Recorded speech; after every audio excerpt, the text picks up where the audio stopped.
Morning, YouTube. It's been a long time since I posted anything, and working on my Super Bee. I was trying to get brakes for it, and finally we had a nice day. For being March in Iowa, I'm out here in a t-shirt, so it's pretty nice. Anyway, I'm going to disc brakes, and I was running into problems putting drum brakes on the back of the car because I'm going disc brakes in the front, going to keep the drums. And back when I was in my teen years in high school, I was running slots on it, and well, I thought I knew everything, but obviously I didn't, because I didn't know enough to retorque my lug nuts on the mag wheels, so they came loose on one tire on the back, and it had egg-shaped the drums and the rim. I mean, that happened too, but back when I was 16, 17 years old, I didn't have a bunch of money, so I just ran with this same drums. Now fast forward to me rebuilding this car again. I was looking for brakes, and this car has 11-inch brakes on it, and I was looking for them everywhere. Couldn't find them. Some places said they have them, but they didn't. They sent me 10-inch brakes. They said they were 11s, but they were 10s. Finally, I went to my local parts store, Napa. Napa argued with me. The guy at Napa said, but that car didn't come with 11-inch brakes. I said, it most definitely did. And I've owned the car since 1983. I know what it came with, and it's the original rear end in it. Nope, according to my computer, that never happened. I said, well, your computer's wrong, because I know it did, and many of them did. Well, can't get them. So then I went down the street to O'Reilly's, and I says, up there at Napa told me, he was arguing with me about my brake drums. I said, no, it never came with 11-inch brakes, and I know it did. So they looked them up, and sure enough, no, can't get 11-inch brakes. They can get the 3-inch, you know, the ones for the front, but not for the rear. The rears are, I think, 2.5s. But they couldn't get the brake drums for that, so the guy kept looking around, and he goes, well, I can get them for 70. And I'm like, well, 70 and a 69, what's the difference? Well, I'll show you the difference. Okay, this is the brake off my car. This is the actual one of the brake drums off my car. This is the 10-inch brake that they sent me, saying that that was supposed to be right. This, which is part number,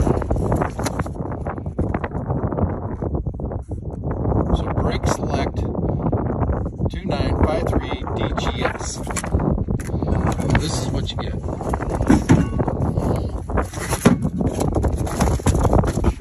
A little bit bigger than that. I like this. It's got the cooling fins. I guess that was something that they kind of came out with. And here is the original. Now, as you can see, that one sits up a lot more than the original. If you turn it over,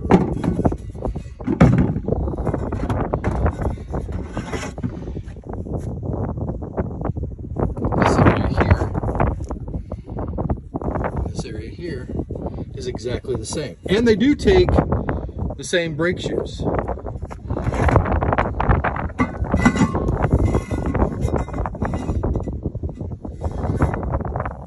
Put them on top of each other.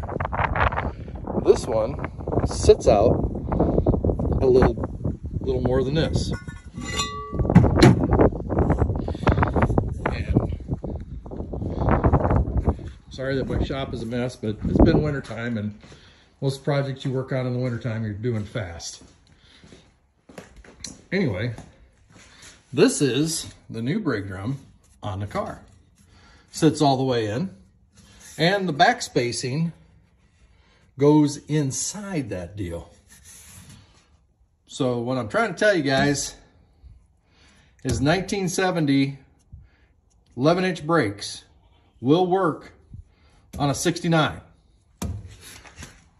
They did cross-reference over, and I was happy that they do work. So I'll show you that part number one more time. These were bought at O'Reilly's. 2953 DGS Brake Best Select Premiums. And yes, they are expensive.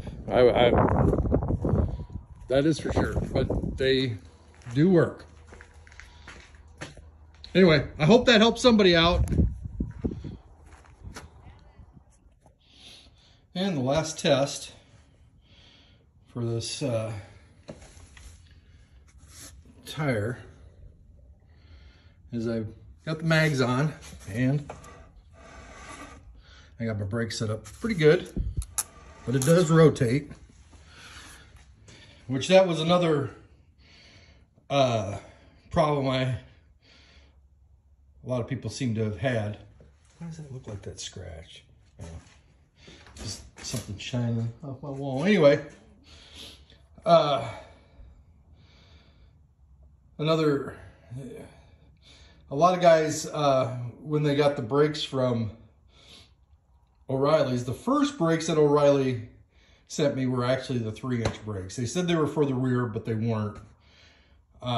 When I looked at the reviews on them after I had bought them, they said that they'd put them on and they'd get their wheels on, tires wouldn't turn. Well, of course they weren't, because they were hitting the back spacing. But anyway, this here does good, turns, and I think these are going to work out good.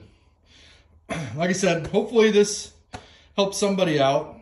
I know I did probably searching pretty much all winter long.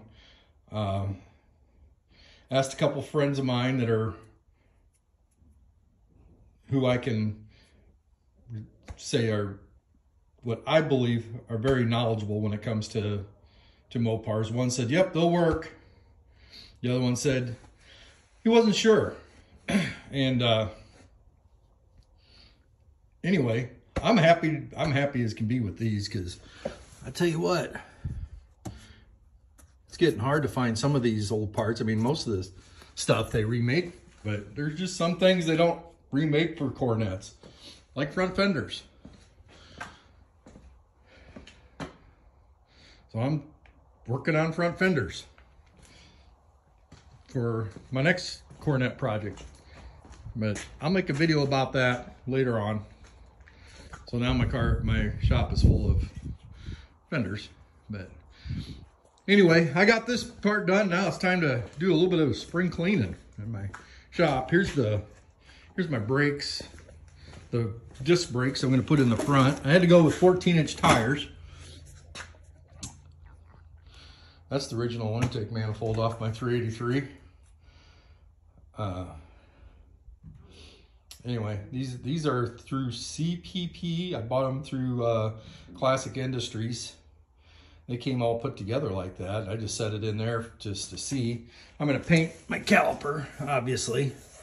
Do some painting on this here. Probably paint this. But I just wanted to make sure, you know, you have to go to 15-inch rims, and it's close. It's tight. I mean, you can't fit your finger in there. But obviously this car came with 14 inches, but anyway. So, well, I hope this helps you guys out a little bit, and I'll be making another video on my next Cornette project, which probably most of you know about anyway. But anyway, hope this all helped you guys out, and let me know if you've had any other brake type issues in the past. But we'll talk at you later.